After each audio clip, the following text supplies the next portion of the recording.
रमा एकादशी 2024। इस कथा को पढ़े बिना अधूरा रहता है रमा एकादशी का व्रत। पाठ मात्र से दूर होंगे सभी कष्ट। हिंदू धर्म में एकादशी व्रत का बेहद महत्व है।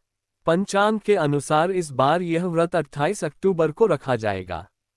ऐसी मान्यता है कि इस दिन व्रत करने और भगवान विष्णु की आराधना करने से साधक की सभी मनोकामनाओं की पूर्ति होती है।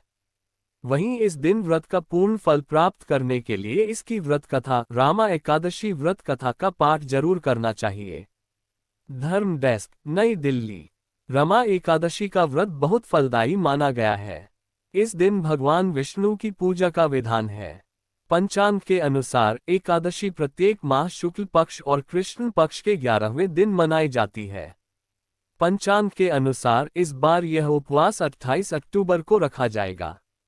ऐसा कहा जाता है कि इस व्रत रामा एकादशी 2024 को करने से सौभाग्य की प्राप्ति होती है। साथ ही घर में कभी धन धान्य की कमी नहीं रहती है। वहीं इस दिन व्रत का पूर्ण फल प्राप्त करने के लिए इसकी व्रत कथा रामा एकादशी व्रत कथा का पाठ जरूर करना चाहिए, जो इस प्रकार है। रमा एकादशी को लेकर कई सारी कथाएं प्रचलित हैं।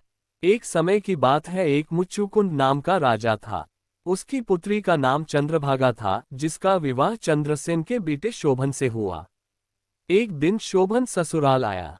रमा एकादशी से एक दिन पहले राजा मुच्चुकुंद ने पूरे नगर में ये घोषणा करा दी कि कोई भी व्यक्ति रमा एकादशी के दिन भोजन ग्रहण नहीं करेगा, जिसे सुनकर उनका दामाद परेशान हो गया है।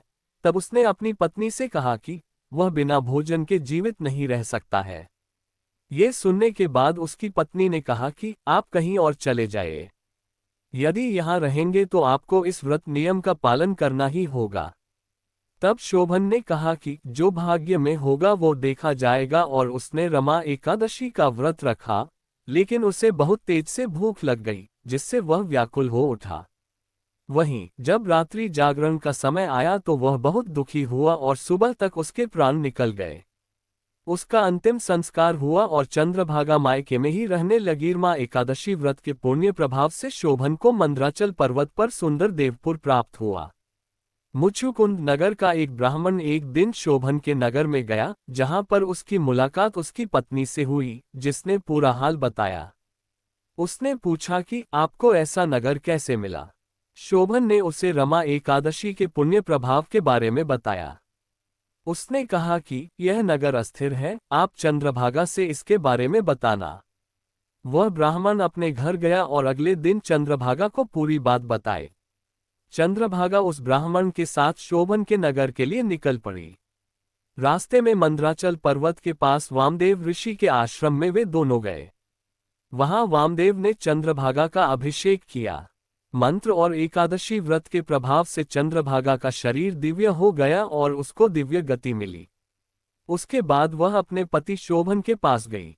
उसने चंद्रभागा को अपनी बाईं ओर बिठाया। उसने अपने पति को एकादशी व्रत का पुण्य प्रदान किया, जिससे उसका नगर स्थिर हो गया। उसने बताया कि व्रत के पुण्य प्रभाव से यह नगर प्रलय के अंत तक स्थिर रहेगा। उसके बाद दोनों सुखपूर्वक उस नगर में रहने लगे। अस्वीकरण: इस लेख में बताए गए उपाय, लाभ, सलाह और कथन केवल सामान्य सूचना के लिए हैं। दैनिक जागरण तथा जागरण न्यू मीडिया यहाँ इस लेख फीचर में लिखी गई बातों का समर्थन नहीं करता है। इस लेख में निहित जानकारी विभिन्न माध्यमों, ज्योतिषियों, पंचांग, प्रवचनों, मान्यताओं, धर्म ग्रंथों, दंतकथाओं से संग्रहित की गई हैं। पाठकों से अनुरोध है कि लेख को अंतिम सत्य अथवा दावा न माने एवं अपने विवेक का उपयोग करें।